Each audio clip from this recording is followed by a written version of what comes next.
Autre chose dans cette édition du journal, une nouvelle voie pour le désenclavement du Burundi et de la RDC à travers un projet de chemin de fer à écartement standard. Les experts congolais ont été sur le terrain afin de reconnaître les sites où passera le tracé du chemin grâce au plaidoyer du corridor central. Un projet qui consiste à connecter non seulement l'intérieur de la République démocratique du Congo aux villes commerciales, mais aussi il va impacter positivement sur les commerces et l'économie des pays membres du corridor central. Car la matérialisation de ces projets va faciliter l'écoulement rapide des produits et des marchandises. Pendant plus de 10 jours, les experts congolais de la cellule technique d'appui des corridors de transport CEPCOR en sigle ont été sur le terrain afin de reconnaître les sites où passera le tracé du chemin de fer à écartement standard. Léopold Lukuja, expert ferroviaire, explique. Au fait, nous n'inventons rien. Ce projet exista déjà depuis 1923 jusqu'aux années 39. Il y avait le chemin de fer du Kivu qui balayait du port de Kalundu jusqu'à Kamanyola. Et ce projet devrait continuer normalement jusqu'à Bukavu, Bukavu-Kisangani.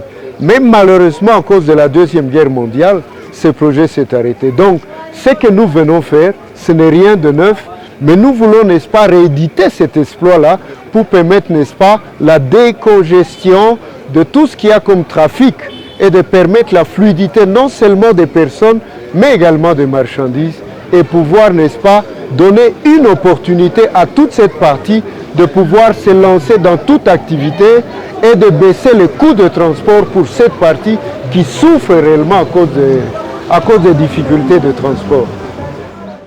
Le tracé de ce chemin de fer partira de Gitega en passant par Bujumbura au Burundi, ouvert à Kamanyola, Bukavu, Kindu, avec la possibilité de connexion sur le chemin de fer Kindu, ancienne province Katanga en République démocratique du Congo. L'ingénieur Hervé Mouindile, chef d'équipe des experts congolais, a fait savoir que cette mission a été réalisée grâce à la technicité de l'Agence de facilitation du transport de transit du corridor central. En fait, l'objectif, c'est de voir la possibilité que nous avons de pouvoir installer un nouveau type de chemin de fer à écartement standard, partant de Kalundu jusqu'à Kindu.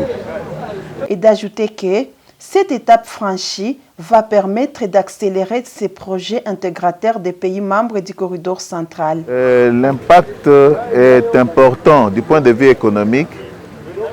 Vous remarquerez vous-même que l'ambiance dans le milieu où nous sommes maintenant, c'est un milieu agricole par excellence. Il y a beaucoup à manger, la production elle est très élevée. Donc, en dehors des échanges, des échanges commerciaux dans la région, ça va permettre au peuple aussi de se rencontrer, de découvrir les autres. Mais la partie économique est de taille parce que derrière moi là-bas, vers Walungu, vers Kamituga et Shabunda, les productions minières sont importantes. Donc par là, nous disons que si déjà ils avaient des difficultés pour évacuer tout ce qu'ils ont comme minéraux, donc avec le chemin de fer, nous pensons qu'ils vont avoir cette facilité et vice-versa. De l'autre côté, ce que nous nous manquons ici, et surtout ce que nous importons qui vient de l'extérieur, pourra facilement nous atteindre et peut-être à de meilleurs coûts, hein, des coûts très compétitifs. Donc par là, ça va atténuer les difficultés disons tous les prix vont être obligés de baisser à cause de trains qui apporteront les masses importantes de marchandises, soit vers ici, soit vers l'extérieur. Un projet salué par les deux chefs d'État de la République démocratique du Congo et du Burundi, car il va influencer positivement sur la vie socio-économique de la population.